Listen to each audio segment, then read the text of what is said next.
Right, sir. So, friends, in this paper, we also have received some important current affairs related topics. So let us see what kind of questions can be framed in the final CLAT exam, and do we have to rely on this sample paper for the final CLAT exam or not, or are we going to get some unexpected questions from this current affairs also. So a total of 17 questions have been asked in this sample paper 2, which gives us a broad idea about how the final CLAT exam, especially for current affairs, would be like. It also gives us some understanding about the approach and the mentality of the examiner, like on which all key concepts or aspects regarding current affairs the examiner is focusing on. We'll get some broad idea and clarity on that, which makes us easy and also which helps us in preparing comprehensively for the exam. So if you look at this first question, Typhoon Shanshan, it has affected very recently Japan. So as you know, current affairs is mostly related to the events which have taken place in the previous 12 months. right. So if you look at this first question, this is talking about Typhoon Shanshan and in which region this Typhoon Shanshan has created devastation or destruction. Right. So this has been directly picked up from the news. So this was in news in the month of September 2024. As you know, many cyclonic events and typhoon related natural disasters have been devastating various parts of the world. One such typhoon is Typhoon Shanshan, which has created a lot of destruction in Japan. Before that also, Typhoon Gemi has created a similar destruction and devastation in some of the Southeast Asian countries, including Philippines and Taiwan and also East China. Not only that, if you look at India, Cyclone Remal has recently caused havoc in West Bengal and also in some parts of Bangladesh. So this particular question is directly picked up from current affairs from the month of September. It is related to a natural disaster called as cyclone or typhoon.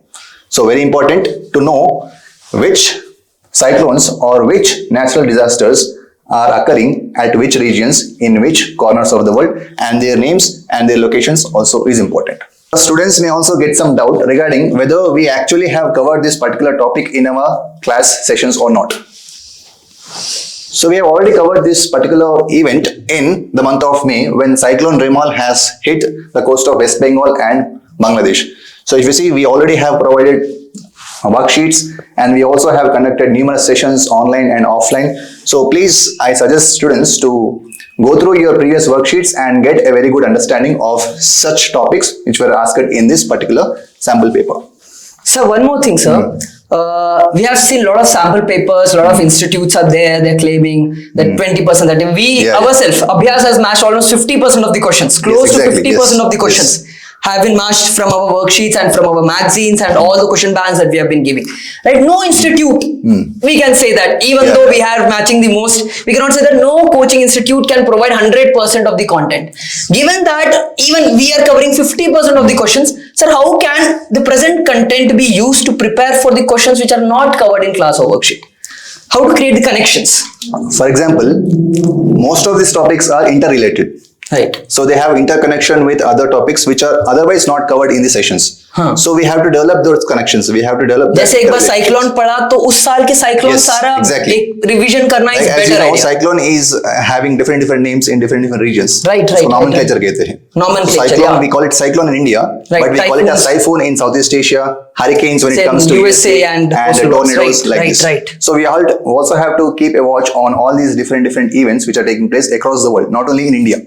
Right. So that is how you. So one is factual, going factually. Yes. Second is going with a basic understanding of. Yes, exactly. Right. Interconnections is important. Yes. Only then you will be able to cover the syllabus. As we have been telling you, no magazine, you cover magazines of all the present magazines which are there in market. You will not be able to cover complete current affairs. Complete current affairs can be covered only when you connect things on your own. Because it is current affairs which has no proper boundaries to it. No boundaries. So we have to refer to multiple sources and we have to, keep our eyes and ears open. Keep your preparation dynamic. Keep your preparation dynamic, interlink things. That's more important. Right, sir. Second question. Shri Krishna Gaman Path, a religious circuit, it is being developed in collaboration between which two states in India? So it is Madhya Pradesh and Rajasthan.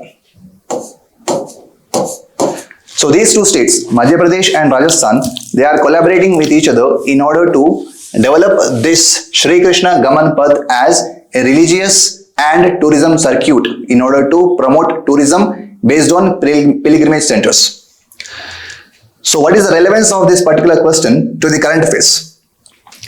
In the month of February this year, as you know, PM Narendra Modi has visited Dwarka in Gujarat to perform some prayers and rituals in the seabed of Arabian Sea, where the ancient city of Dwarka is believed to have been existing in the previous days.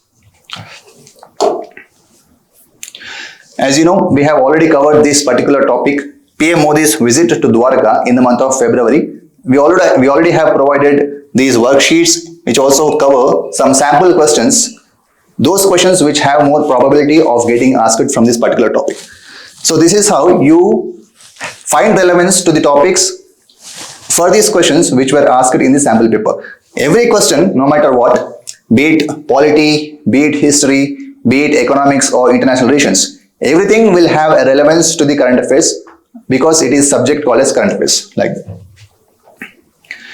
Next topic, next question. Children till what age shall be classified as child laborers in India? So children till the age of 14, as you know, shall be classified or shall be called as child laborers according to the child labor laws in India. So what is the relevance of this particular question that is asked? Recently in Tamil Nadu, some public activists and social activists have been demanding the newly elected members of the parliament to Lok Sabha to bring in comprehensive laws, holistic laws, so as to address these child labor issues which are more prevalent not only in Tamil Nadu but also in various parts across India. So also June 12 we celebrate or we observe World Day Against Child Labor, not only in India but also across the world. So it is on this day that these Tamil Nadu activists have demanded members of the parliament to Lok Sabha in order to bring in comprehensive laws to address child labor.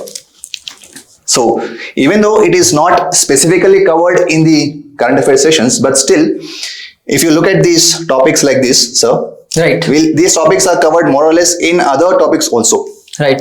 So you have to interlink. When it comes to social again, issues, when it comes to social welfare, when it comes to government policies and programs meant for inclusive development and holistic development. Right. So these topics should have been covered at one point or the other time in those topics which you've already covered in the current affairs sessions. Right. So children, now that there is a question on, say, child labor, right? Should the student focus more on, say, that now child labor is asked, now various days which are recognized in this, the themes related to it, how did that particular day come into, exactly, right? Yes. So what does UN do? UN के theme होते हैं, national level पे theme होते हैं, वो सब focus करना क्या important रहेगा? Can you take this as the core of the topic and go in depth because this has been asked, or it can be anything? So exactly what happens is, same kind of doubt many students have been asking me in classes and elsewhere also. This particular topic, if you see, this is one of the many different types of events which have been taking place in India. So children, women's issues, and very recently Kolkata incident. Right. That also has highlighted the issues regarding safety and security of women. So that issue is important. But issues like this, these are covered here and there. Right. So we have to just understand the facts related to these particular topics without having the need to go in depth into this particular topic. Right. So only those topics which are continuously in news since the last 12 months, yes, those topics will be much more important rather than topics like this. Right. But we have to understand the facts, we have to make note of these facts which are very important, which can help us actually in solving other problems, other questions in other topics also. Yes. Right. So Bhil community is the largest ST community in India. So here I am directly giving you the answer, not going to the question. Actually the question was, which ST community in India is the largest in terms of population, percentage of population? It is Bhil community. So Bhil community is one of the largest ST communities in India. In terms of population, as you know, Bhil community, they compose of at least 30% of the total ST population in India, and these bill communities are spread across different states. For example, in Maharashtra, Madhya Pradesh, Chhattisgarh, Jharkhand, and also in other states like Rajasthan and Gujarat. So what is the relevance of this particular question that has been asked in this particular sample paper 2? So if you know, very recently in the month of July, the members belonging to this bill community, they have been demanding for creation of a separate Bill Pradesh, similar to Gorkha land demands made up in West Bengal by the Gorkhas. Similarly, here the bill communities, which are the largest ST communities in India, they have been demanding the members of the parliament and the government to create a separate state called as Bill Pradesh, so that they can have their autonomy in terms of management and administration of their tribal areas like this. This is one such relevance. And second relevance is PM Janajatiya Unnat Gram Abhiyan. This is a program or a scheme which has been announced by the finance minister in the recently declared budget for the financial year 2024-2025. So as you know, the finance minister in this budget has spoken about this particular scheme called as PM Janjatiya Unnat Gram Abhiyan, basically for socio-economic upliftment of 5 crore tribal communities, right, who are spread across 63 different types of villages in India. So in that context also, this particular bill community related question can be chosen as a relevance. Sir, we also made a budget related series of videos that's available only on our channel. Even that could have been a good link for students ki wahan se wahan tak aap pahunch. Exclusive session, online session regarding different aspects, different announcements and proposals made in the budget this year. This year budget is very important, sir. Right, so we will drop that link to that video in the description. Please reach out. Again, all the aspects of budget covered in a series of video. Wonderful thing. Late, the topics are covered. आपको ये करना है, so the links will be provided. You can go to that. So this is the worksheet, right, of that particular topic which we have covered in the month of July. Right, so if you see, there is a mention of PM Janjatiya Unnat Gram Abhiyan, right, which is meant for socio-economic upliftment of 5 crore tribals in 63,000 villages in India. So this can be the relevance for the topic for the question that was asked in the sample paper 2. Right. Moving forward, Food and Agriculture Organization. So where is this Food and Agriculture Organization headquartered at? So students might ask me, so this Food and Agriculture Organization, whether it is in news or not. Right. It is not specifically in news this year, but there has been a reference to Food Systems Initiative in G7. G7, as you know, this year, this G7 summit is very important. Can you tell me why? Sir, I am GK faculty. Unfortunately, had it been that I was GK faculty, I would have definitely. But students have a very good understanding. Right. It is 50th anniversary of G7 summit, right, which is held in Italy. This Apulia is in Italy. Right. So G7 Apulia Food Systems Initiative, in order to ensure food security and food safety across the world by eliminating various kinds of barriers and other limitations towards food security and food safety. So regarding food, there is an international organization called as Food and Agriculture Organization, which is one of the important organizations within the United Nations. So whenever these organizations are in news, the most important thing is we have to know at which location these organizations are headquartered at. Right. For example, G7. Does G7 has any permanent secretariat in any of the locations in India or not? We have to know. Right. So like this, for FAO and other important organizations, for example, BRICS, New Development Bank, World Bank, IMF, Permanent Court of Arbitration, Court of Arbitration for Sport, any organizations which are news, we have to know where they are headquartered first and who is the head of the organization. Okay, and in which year it was established. So these three important dimensions are very important for any organizations which are in news. Yes. Yeah. So this Food and Agriculture Organization, it is headquartered in Rome of Italy. Hence, it is important. Relevance is indirect reference or indirect relevance to G7 Apulia Food Systems Initiative, which happened in the month of July this year. Moving forward. See, as you know, this worksheet which we have provided in the month of July while discussing about G7, here we have made a reference to G7 Apulia Food Systems Initiative which is one of the 3 highlights of G7 summit this year. Yes.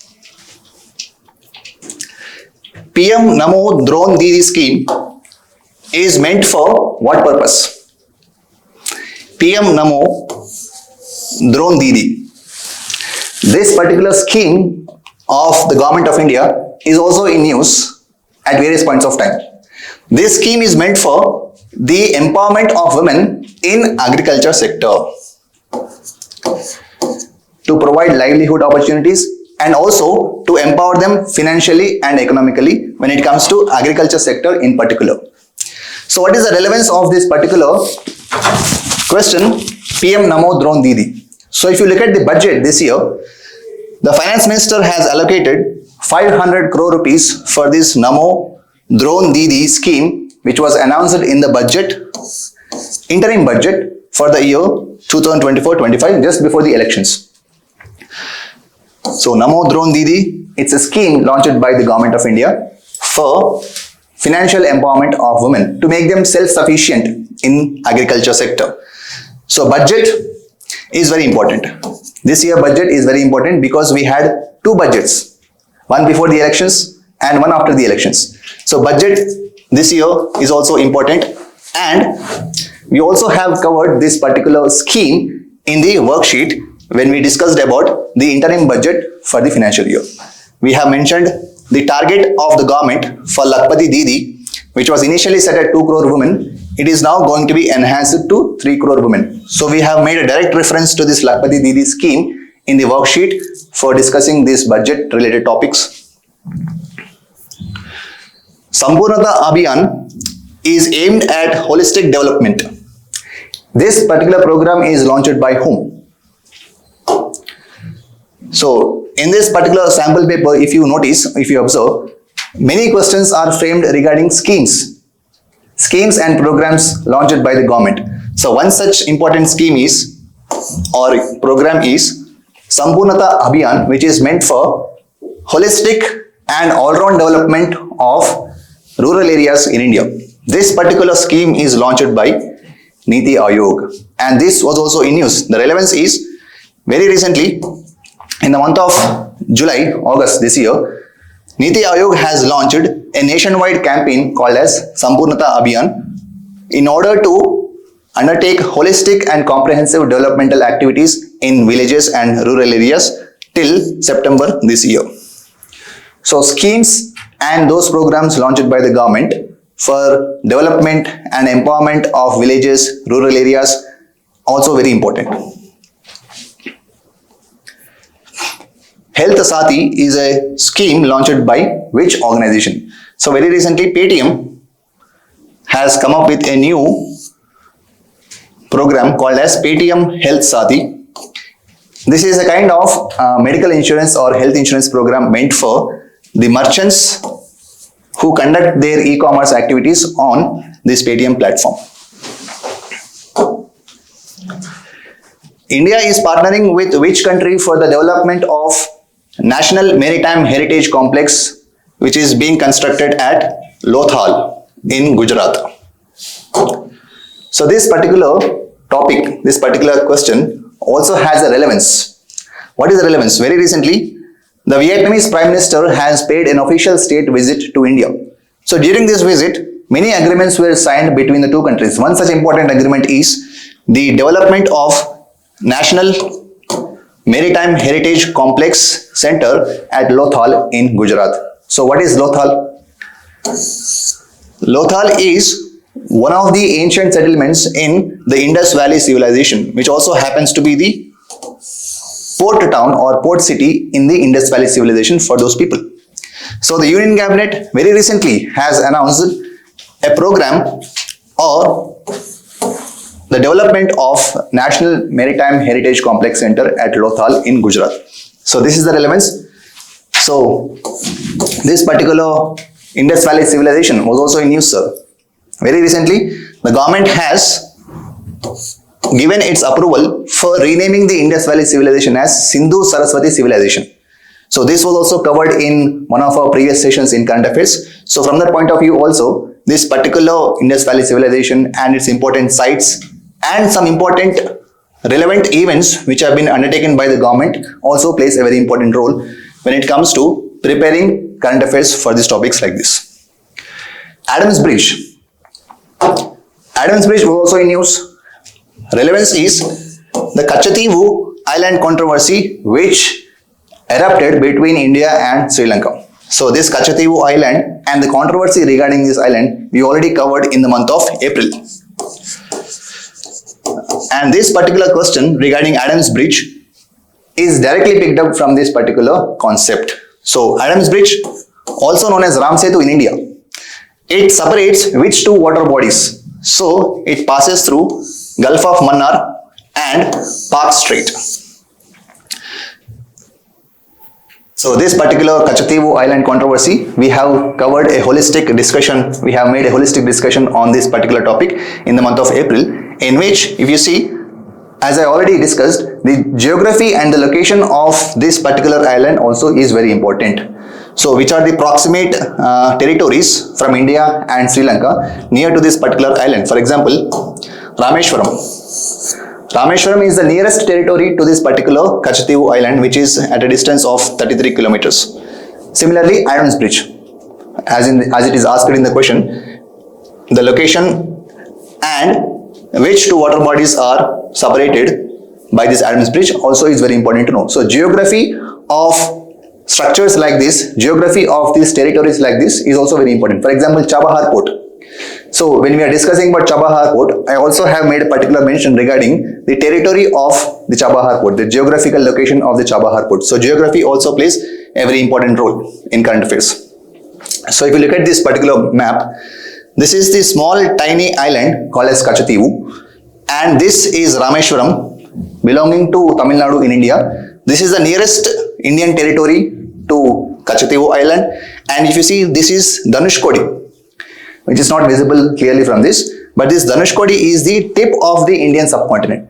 So from Dhanushkodi connecting the Mannar Island in Sri Lanka, we have Adams Bridge, which is also called as Ram Setu Bridge.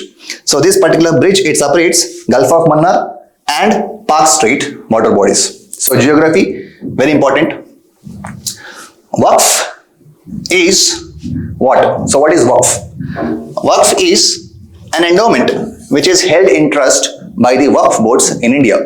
So regarding this Waqf, there is no need to make a particular mention whether it is relevant or not, because Waqf Amendment Bill has been introduced by the government in the Lok Sabha, and this has created a lot of controversy and conflict between the government and also opposition parties. And later on, the government also has forwarded this Waqf Amendment Bill to the Joint Parliamentary Commission for having a holistic discussion on this and also to come up with a resolution to make it a law.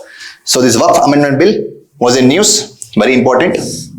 So Waqf is an Islamic endowment of property held in trust and used for religious purposes, charitable purposes by the Muslim personal law boards and basically the Waqf boards in India. Mpox is also in news, and the relevance is very recently in the month of August, the World Health Organization has declared Mpox virus, which was previously known as monkeypox virus, as the public health emergency of international concern, similar to the COVID-19 virus, which was declared as a similar global health emergency. Very recently, World Health Organization also has declared this Mpox virus as the public health emergency. So it is caused by which bacteria or virus or fungi or protozoa? It is spread by a virus belonging to Poxiviridae family and belonging to Orthopox genus. So what is the method of transmission of viruses, or what is the medium of transmission of infections like this, also very important when it comes to preparing such topics like this. Direct relevance. We have covered a full-length topic on this Mpox virus in one of our previous sessions, in which we have mentioned the cause of Mpox virus to be Orthopox virus, which is belonging to Poxiviridae family, which also spreads smallpox and chickenpox diseases. Aman Sherawat has won bronze medal in Paris Olympics in wrestling. So this year Paris Olympics also is very important, because Olympics, as you know sir, it happens once in 4 years, and this year it was held in Paris, And the Indian Olympians, the Indian contingent also has won 6 medals this year. 1 medal less compared to Tokyo Olympics, but still, from the point of view of this particular sporting event, this Olympics also is very important for students this year. And students have been asking me whether we can expect a passage from Olympics this year or not. So what do you think, sir? I think Paralympics would be more relevant given that India has done its best ever performance. Best ever performance, yes. Outshining. Yes, yes. What was in news more was Paralympics compared to Olympics. Yes, yes. I think these two aspects are, India has won very limited medals. So you can even by heart medal to medal also, medals, right? 6 medals. Right. So even till date also, if you are by hearting medal, first women medalist, first individual medalist, first team medal, whatever, it will be very easy for you to memorize. So I would suggest students to go with at least all these data thoroughly, because Olympics, as you have told, and Paralympics this year have remained a center of news related to at least sports. So from sports, apart from chess and World Cup, this looks like a very attractive topic. Right. And also, if you have noticed, the examiner is much more interested in those controversies which have begun in Olympics events like this. And this year, the disqualification issue of Ganesh Fogart. So the issue was taken to Court of Arbitration for Sport. Right. So you should be learning about the procedure of Court of Arbitration, the sports law and application, because complete legal thing is there in the sports art. Right. You have to definitely read the organization or the institution which settles dispute at international level. Right. So this is also important. Right. If you notice, sir, in the previous 2 years ago, a similar question was asked when in the CLAT exam regarding FIFA Football World Cup. Correct. Exactly. Those players, German players wearing your arm wristband. Right. These are referred to again Court of Arbitration. Neutral bodies which decide this. You should be going and reading about those neutral bodies. Very important. Correct. See, we have made a direct reference to this India's performance in the Olympics right from 1900 Paris Olympics till the very recently held Paris Olympics in 2024. Neelakurinji shrub, it is found in which location or which territory in India? So this Neelakurinji shrub, it is found in Western Ghats of Karnataka and also Kerala. So what is the speciality of this Neelakurinji plant? It blossoms once in 12 years. So this is the only relevance for this particular question, Neelakurinji shrub. Next question. Which state in India is the first to provide cash to girls to buy sanitary pads and napkins? So it is Madhya Pradesh state government which has been providing cash incentives to girls in order to purchase these sanitary pads and napkins, and this Madhya Pradesh state is the first state in India. That is the relevance. So again, programs and schemes launched by state governments and the Indian government also is very important. These are one-liners, so very easy to recognize and very easy to also remember. New India Literacy Program is also launched by Government of India. New India Literacy Program, basically in order to promote literacy among non-literates who are aged 15 years and above. So very recently, the Ministry of Education, and this topic is also was covered in many newspapers including the Hindu, in which the Ministry of Education recently has released guidelines regarding what exactly is literacy and who is considered as literate. So regarding this, the government has come up with a new program called as New India Literacy Program. Mukhyamantri Maji Ladki Bahin Yojana launched by which government? So very recently, Maharashtra government has launched this Mukhyamantri Maji Ladki Bahin Yojana in order to provide cash incentives and financial assistance to more than 1 crore women across the state. So one important thing that you have noticed in this particular sample paper is there have been more emphasis on various kinds of programs and schemes launched by the government for the welfare and upliftment of various sections of the society. Be it PM Janjatiya Unnat Gram Abhiyan, be it this scheme, Mukhyamantri Maji Ladki Bahin Yojana, or be it Sampurnata Abhiyan, like this, all these schemes, important schemes and programs launched by the government are very important. These are only one-liners. So make a particular notes regarding these particular schemes and programs launched by the government, which can be easy to be recognized, which can be easy to be recollected and memorized also. So after looking at this particular sample paper 2, many students might be getting this doubt, like whether the same pattern of questions shall be repeated in the final CLAT exam or not. So one thing that makes it clear from the sample paper 2 is, we can expect similar questions in the final CLAT exam also. And we may not also expect same questions, and we may expect some unexpected questions in the final CLAT exam also. So the approach should be, do not completely rely on this sample paper 2 for CLAT exam. So your preparation should cover various dimensions and various aspects of all the topics which have been in news in the previous 12 months, so as to be ready to face any kind of eventuality in the final CLAT exam. But as you know, the same pattern from the previous year would be continued in this year also. Passages and questions related to the passages. So all those passages, like all those topics which are in news in the previous 12 months, are very important for preparation for CLAT exam. So I hope, friends, this video gives you a very good understanding and clarity regarding the sample paper 2 and what should be the approach for the final CLAT exam, which is scheduled on 1st of December this year. So I hope you make good use of videos like this and kickstart your preparation for the final leg of this journey and make it a huge success in the final exam. Thank you so much.